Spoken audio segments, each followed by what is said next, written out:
ফরিদপুরে দুজন মুসলিম নির্মাণ শ্রমিককে যে নির্মমভাবে মেরে ফেলা হলো এ বিষয়ে আপনি কি বলবেন?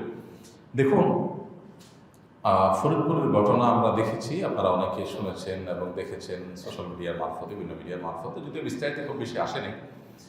আমি যতটুকু জানার চেষ্টা করেছি, যদিও মিডিয়াগুলো বিস্তারিত অনেক বেশি লিখেছে, প্রকাশ করেছে তা না, গতকালকে বিভিন্ন আলেমোলামরা সেখানে গিয়েছেন, এর আগেও গিয়েছেন। আমি ব্যক্তিগতভাবে ওখানে স্পট পরিদর্শন করেছি, মূল ঘটনা দেখেছি, এরকম ব্যক্তিদের সাথে ফোনে কথা বলেছি, জানার চেষ্টা করেছি বিষয়টা আসলে কী ঘটেছে। আপনারা অনেকে ইতিমধ্যে জেনেছেন।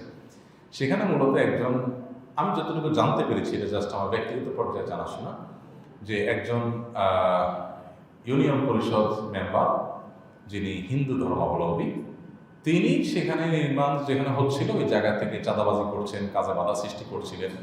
তো এটা নিয়ে একটা টানাপোড়েন ছিল। ঘটনাচক্রে যেদিন মন্দিরে সে প্রতিমা ভাঙচুরের ঘটনা বা অগ্নিসংযোগের ঘটনা ঘটলো, সেটা কোনো মুসলমান করে নাই, এটা পরিষ্কার দিনের আলো মতো, এটা কেউ অস্বীকার করছে না, যেটা কোনো মুসলমান করেছে, কোনো প্রমাণ নাই।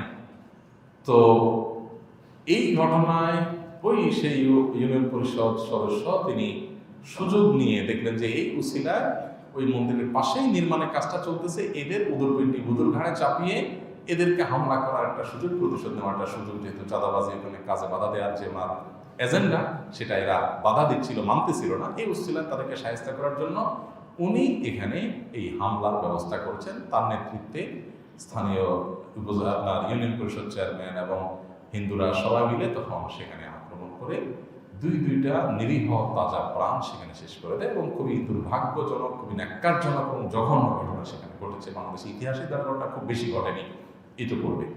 তো এখানে মূল বিষয়টা যেটা হয়, আমরা প্রায় দেখি এই জাতীয় ঘটনাগুলোতে রাজনৈতিক কোনো এজেন্ডা কিংবা নিজেদের কোনো স্বার্থ সিদ্ধির জন্য এই ইস্যুগুলো ঘটানো হয় এবং